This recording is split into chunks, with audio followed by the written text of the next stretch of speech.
તમે બંનેએ મને શું કહ્યું હતું કે બાઇકની ચોરીનો કેસ ડિસ્કસ કરતા હતા? તને શું લાગે છે તે કીધું અને મેં માની લીધું? મારી 2 આંખો ને 4 કાન છે. મારી પીઠ પાછળ શું ચાલી રહ્યું છે એની બધી જાણકારી હું રાખું છું. પણ મેડમ, તને પહેલા જ કહ્યું છે ને કે મીનાક્ષી મર્ડર કેસથી તારે દૂર રહેવાનું છે અને બાઇકની ચોરીનો કેસ સોલ્વ કરવાનો છે. અને આજ પછી મારી પીઠ પાછળ આવા કાવતરા ના થવા જોઈએ, નહીં તો તને પણ ઘરે બેસાડી દઈશ. અન્ડરસ્ટેન્ડ?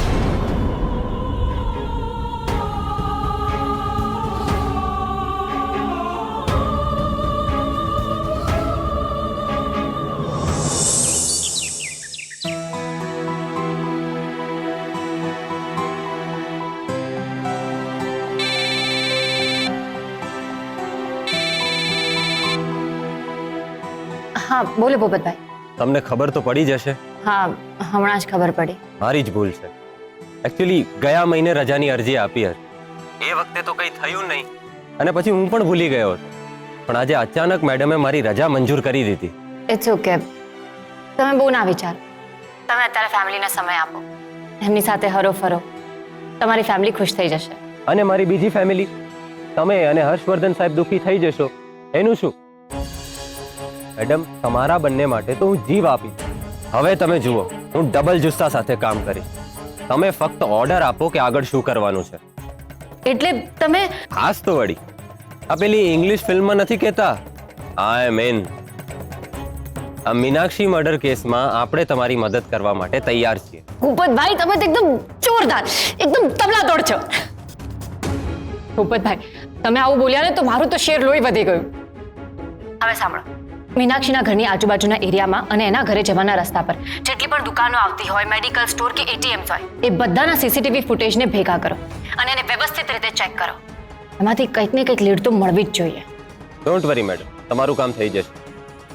ભૂપતભાઈ, હવે મેડમને જે કરવું એ કરે, જેટલું નડવું એટલું નડે, પણ આપણે આ લડાઈ લડવાની છે અને જીતવાની પણ છે. યસ મેડમ, એકવાર તમારું પેલું ટોક બોલાવી દો એટલે આપણી લડાઈનું રણશીંગું ફૂંકાઈ જાય.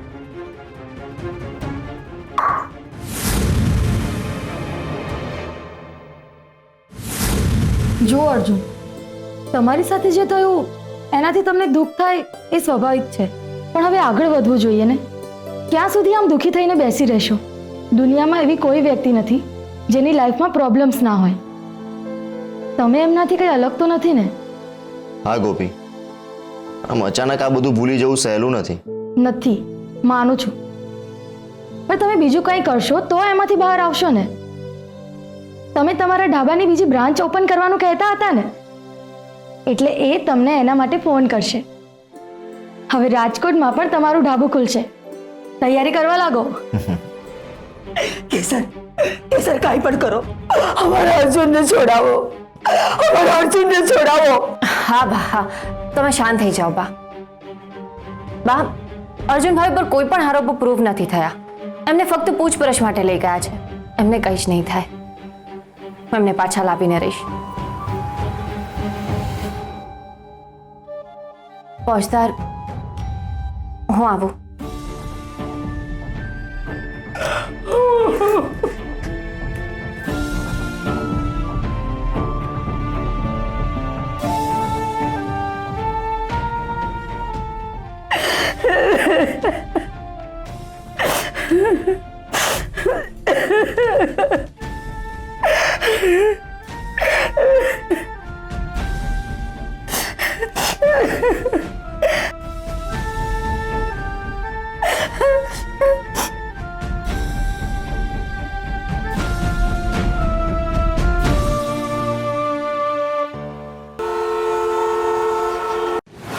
શું થયું મેડમ? તમે કહ્યું ઘરે પ્રોબ્લેમ થયો હતો? હા, મહેશ્વરી મેડમ અર્જુનભાઈને પૂછપરછ માટે લઈ ગયા છે. શું? હા, પણ એ વિશે આપણે પછી વાત કરીશું. અરે એની જરૂર પણ નહીં પડે મેડમ. મારી પાસે એવો પુરાવો છે કે અર્જુનભાઈને કંઈ નહીં થાય. એમ? તો જલ્દી આપો. મેડમ, તમે કહ્યું એમ મારા ઇન્ફોર્મરે અને મેં મીનાક્ષીબેનના ઘરની આજુબાજુની બધી ફૂટેજ જોઈ સીસીટીવીની, અને જો અમને શું મળ્યું છે. આ કોણ છે? આ છે અરવિંદ ઉર્ફે અલ્લુ. હિસ્ટ્રી શીટર છે. આના ઉપર ઘણા કેસ છે, હાફ મર્ડર, ફૂલ મર્ડર, પણ પુરાવાના અભાવને લીધે છૂટી જાય છે. સોપારી કિલર છે. આ અરવિંદ મીનાક્ષીબેનના ઘર તરફ જઈ રહ્યો હતો. સીસીટીવી ફૂટેજમાં અમે આની ગાડી ફોલો કરી તો એ મીનાક્ષીબેનના ઘર પાછળ ઊભો હતો અને ગાડીમાંથી આ જ માણસ ઉતર્યો હતો. એટલે મેં આ સ્ક્રીનશોટ લીધો હતો. મને ફૂલ ડાઉટ છે કે આને સોપારી આપવામાં આવી છે. ક્યાં મળશે આ? આ નહીં મળે મેડમ. કેમ? આ કોઈ મોટી તોપ છે કે નહીં મળે? એના પર જેનો હાથ છે એ મોટી તોપ છે. અને એ કોણ છે? તમે ઓળખો છો એને? હા મેડમ, એ જ ફૂટેજમાં મેં બીજો સ્ક્રીનશોટ લીધો છે.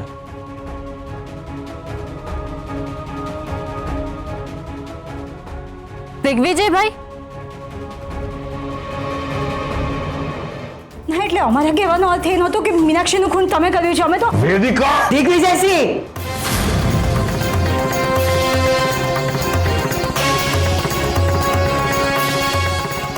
ગુસ્સાને જરા કાબૂમાં રાખો. આપણા પરિવારની સ્ત્રી ઉપર હાથ ઉપાડવો એ ઠીક નથી. નાના બા, એ હાથ નહોતા ઉપાડતા, એ જરા ડિસ્ટર્બ છે ને એટલા માટે. પણ બા, એટલે કેસર કેવું બોલતી હતી એમના માટે. આ એમના જેઠ થાય અને જેઠનું અપમાન આપણા ઘરની વહુ કરે તો કેવું લાગે? અમારાથી આ બિલકુલ સહન નથી થતું. અમને તો વેદિકા બહુ, તમારી ફરિયાદ અમે પછી સાંભળીશું. અમારે દિગ્વિજય સાથે વાત કરવી છે, એકાંતમાં. એકાંતમાં? બા, હવે આ પહેલા જેવા નથી રહ્યા.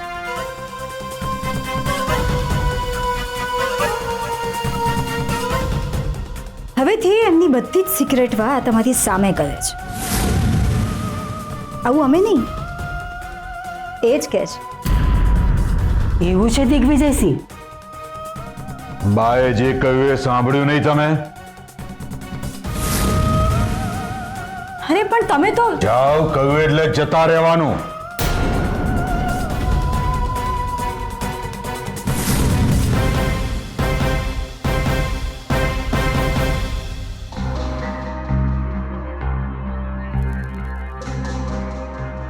દિગ્વિજયસિંહ, અમારા માટે પરિસ્થિતિ ખૂબ કપરી બની ગઈ છે.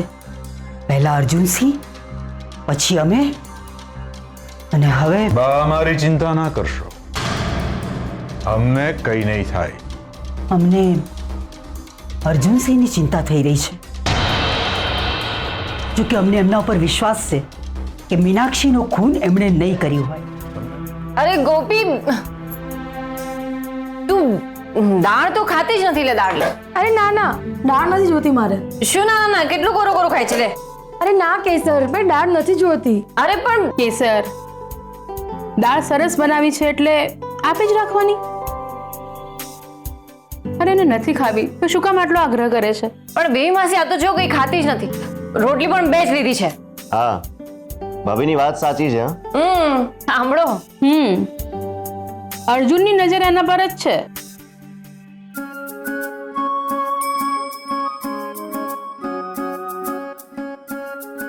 અર્જુનભાઈ, હવે તમે જાને આગ્રહ કરો. મારું તો કઈ સાંભળતી નથી, તમારું જ સાંભળશે. જુઓ, લિટલ ભાભી છે ને ટોણા મારા જ કરશે. એના કરતા એક રોટલી ખાઈ લો ને. ના ના, રહેવા દો ને. અરે ના ના, ખાઈ લો પ્લીઝ. ના ના પ્લીઝ, મારે નથી જોતી. આવી જીત શું કરવા કરો છો? ખાઈ લો ને યાર. ઠીક છે. લો. આહા હા, જોયું જોયું તમે બે માસી? હવે ખાલી અર્જુનભાઈનો જ સાંભળે છે. અર્જુનભાઈનો કેવું તરત સાંભળીને રોટલી પણ લઈ લીધી.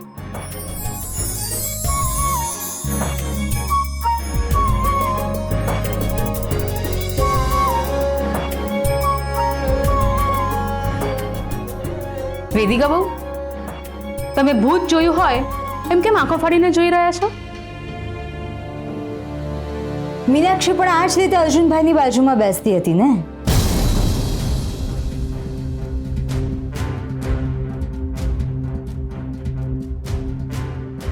વેદિકા બહુ, અચાનક શું થયું તમને? ના ના બા, કંઈ જ નહીં. આ તો ગોપી અર્જુનભાઈની બાજુમાં બેઠી ને એટલે અમને મીનાક્ષી યાદ આવી ગયા.